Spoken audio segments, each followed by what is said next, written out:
Hands up. வா சத்யா, வா. சத்யா, வந்துட்டியா சத்யா?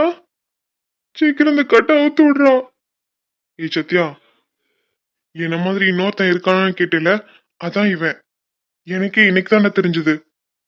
அதான் அவனை பிடிச்சி கட்டி போட்டு வச்சிருக்கேன். இப்போ இவனை கொண்டு போய் பஞ்சாயத்துல நிறுத்திடுவோம்.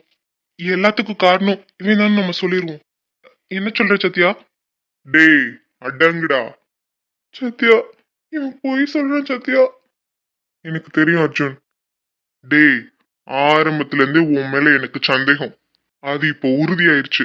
நடடா ஸ்டேஷனுக்கு. நான் என்ன சொல்ல வரேன்னு கேளு சத்யா. ஏய், அதான் சார் சொல்றாருல, நட ஸ்டேஷனுக்கு. ஏய் சத்யா. என்ன அர்ஜுன்? அண்ணே, ஃபர்ஸ்ட் அவன் கட்டை கழட்டி விடுங்க. சரி தம்பி.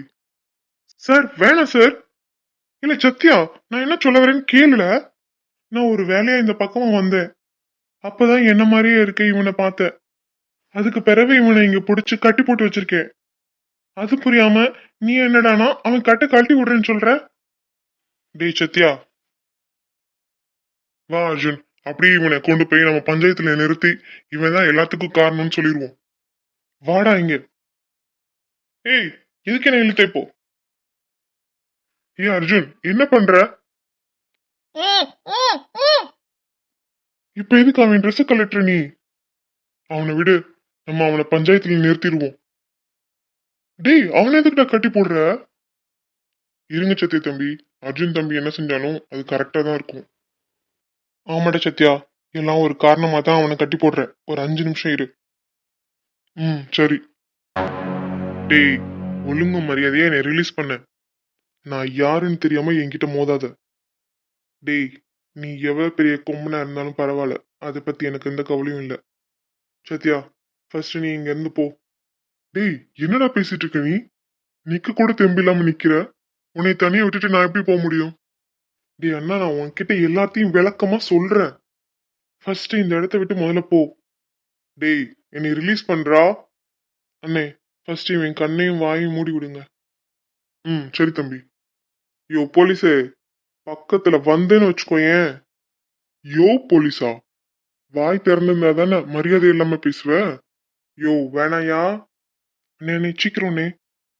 சரி தம்பி. எதுக்கு இப்படிலாம் பண்ணிக்கிட்டு இருக்கான் இவன்?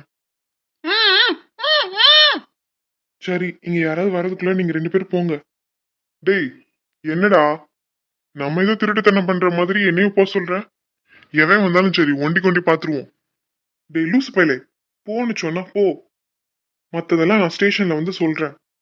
சரி, என்னத்தையும் சொல்ற. போறேன். சரி வாங்கண்ணே. வாங்க தம்பி.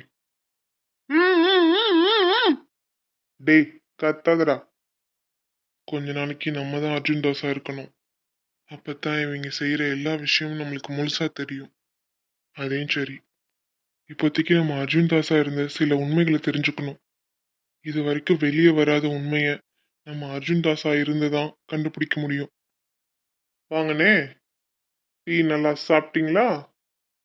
குடிச்சிட்டேன் தம்பி. பாஸ் வந்தாரா? இல்ல.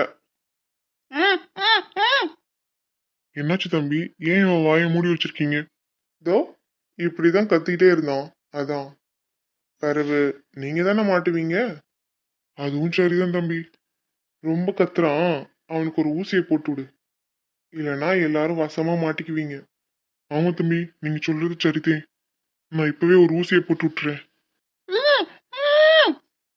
அவன் இப்படிதான் கத்திட்டே இருப்பான், நீ கண்டுக்காத. ஊசியை போட்டுரு, அப்படியே மயங்கிடுவான். சரி தம்பி. சரி, நான் போறேன். பார்த்து பத்திரம். சரிங்க தம்பி. என்னடா கத்திட்டே இருக்க? உனக்கு ஒரு ஊசி போட்டாதான் சரி வரும். சத்தம் போட்ட ஒண்ணுக்கு 2 ஊசி போட்டுருவேன் பாத்துக்கோ. ஏன் டாக்டர் நான்சி, உங்களுக்கு எப்போ கல்யாணம்? எனக்கே தாளு இன்னும் கிடைக்கல. அப்படி கிடைச்சா உடனே கல்யாணம் தான். அப்படியா? உங்களுக்கே தாள்னா எப்படி இருக்கணும்? ஏன் மச்சான், உனக்கே இந்த கேள்வி? ஏண்டா, உனக்கு தான் ஆல்ரெடி ஆள் இருக்குல்ல. உன்ன மாதிரி நானும் கமிட்டட் ஆக வேணாமா? அதுக்கு இந்த பொண்ணுக்கு எப்படி பிடிக்குதோ அதே மாதிரி என்னை மாத்திக்கிட்டு அந்த பொண்ணை இம்ப்ரெஸ் பண்ணலாம் தான். ஓஹோ, அப்படி போகுதா கதை? சரி சரி, நீ நடத்து நடத்து. இப்பதான்டா நீ என் நண்பன். ஹலோ, என்ன என்கிட்ட கொஸ்டின் கேட்டுட்டு நீங்க ரெண்டு பேரும் பேசிட்டு இருக்கீங்க? அது ஒண்ணும் இல்ல நான்சி. நீங்க சொல்லுங்க, உங்களுக்கு எப்படிப்பட்ட பையன் வேணும்? நீங்க எப்படி எக்ஸ்பெக்ட் பண்றீங்க? எனக்கு ரொம்பலாம் எக்ஸ்பெக்டேஷன் கிடையாது. நல்லா சம்பாதிக்கணும், பார்க்க ரொம்ப அழகா இருக்கணும், ஸ்மார்ட்டா இருக்கணும், அப்படிலாம் எந்த எக்ஸ்பெக்டேஷனும் எனக்கு கிடையாது. ஒன்ஸ் என்னை லவ் பண்ணா கடைசி வரைக்கும் என்னைய மட்டும்தான் லவ் பண்ணணும். எனக்கு உண்மையானவனா இருக்கணும், அதே மாதிரி நானும் அவனுக்கு உண்மையா இருப்பேன். இந்த குவாலிஃபிகேஷன் இருந்தாலே போதும். அவனை நானே ராஜா மாதிரி பார்த்துக்குவேன். எனக்கு வர வருமானமே போதும். நாங்கள் ரெண்டு பேரும் அழகாக குடும்பம் நடத்திடுவோம். ஆனால் இந்த காலத்தில் உண்மையாக இருக்க பையனை தான் எங்கேயுமே பார்க்க முடியலையே.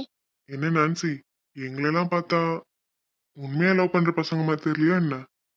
அதானே, என்னை பார்த்தா கூட உங்களுக்கு அப்படி தோணலையா என்ன? நான்லாம் ரொம்ப உண்மையா இருப்பேங்க. சேச்சே, நான் உங்கள் ரெண்டு பேர்த்த சொல்ல வரல, பொதுவாக சொன்னேன். சரி சரி. அப்புறம் சொல்லுங்க, வேற என்ன எக்ஸ்பெக்டேஷன்ஸ் இருக்கு? அப்புறம் ஜனனி, அப்போ ஒரு கல்யாணத்துக்கு போறேன்.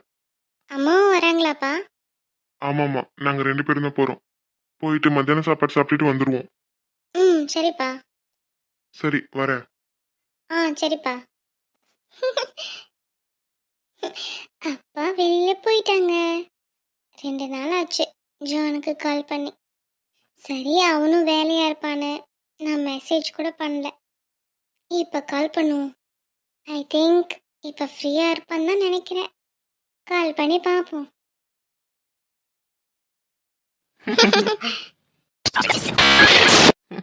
ஜனனி கால் பண்றா. என்ன ஜான், உங்க ஆள் காலா? ஆமா நான்சி, பேசிட்டு வந்துடுறேன். You carry on. சரி நான்சி, நம்ம பேசிட்டு இருப்போம். ஓகே, நீங்க சொல்லுங்க, உங்க லைஃப் பார்ட்னர் எப்படி இருக்கணும்? சொல்றி. என்னடா மாமா, எப்படி இருக்க? நான் நல்லா இல்ல. நீ நீ எப்படி இருக்க? என்னது, நல்லா இல்லையா? ஏன், என்னாச்சு? உடம்புக்கு ஏதாவது பிரச்சனையா? ஃபைட் பண்ணும்போது அடிக்கடி பட்டுருச்சாடா? காயம்தான், உடம்புல இல்ல, மனசுல. 2 நாளா உன் குரல கேட்கல, அதனால என் மனசுல ஏற்பட்ட காயம். அதனால நான் நல்லா இல்ல. இப்பதான் நான் பெட்டரா ஃபீல் பண்றேன்.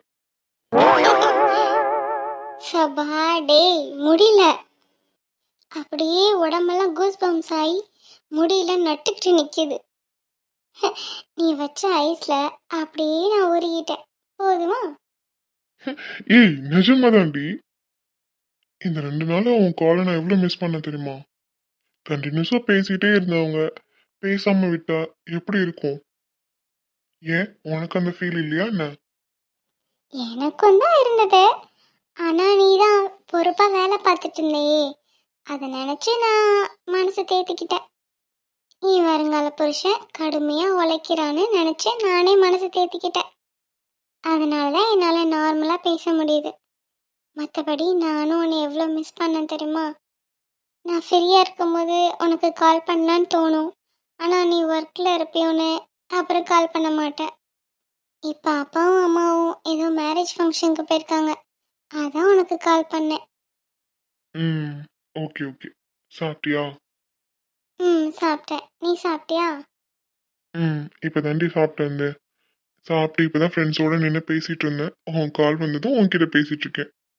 ஆமா, அன்னைக்கு நீ ஒன்று கேட்டே, அத இப்ப தரட்டுமா? ஆஹா, இவன் பேச்சே சரியில்லையே. அன்னைக்கு ஏதோ நான் அவனை கிண்டல் பண்றதுக்காக சொன்னேன், அதை அவன் சீரியஸா எடுத்துக்கிட்டான் போலயே. ஏய் ஹலோ, கேக்குதா என்ன? நீ வாட்டுக்கு அமைதியா இருந்தா என்ன அர்த்தம்? அன்னைக்கு கேட்டி, அது தரட்டுமா? சொல்றி. ஆஹ், நான் நான் ஒன்றும் கேட்கலையே. நீ எதை பத்தி சொல்ற? ஏய் வேணாம், என்னைய சீனி பாக்குறியா? அவளை இப்படியே வெறுப்பேத்திட்டே இருந்தேன்னு வச்சுக்கோயேன், நான் டைரக்டா கிளம்பி வந்துடுவேன். என்ன வரட்டுமா? வா. அப்பா. ஐயோ, போச்சு போச்சு.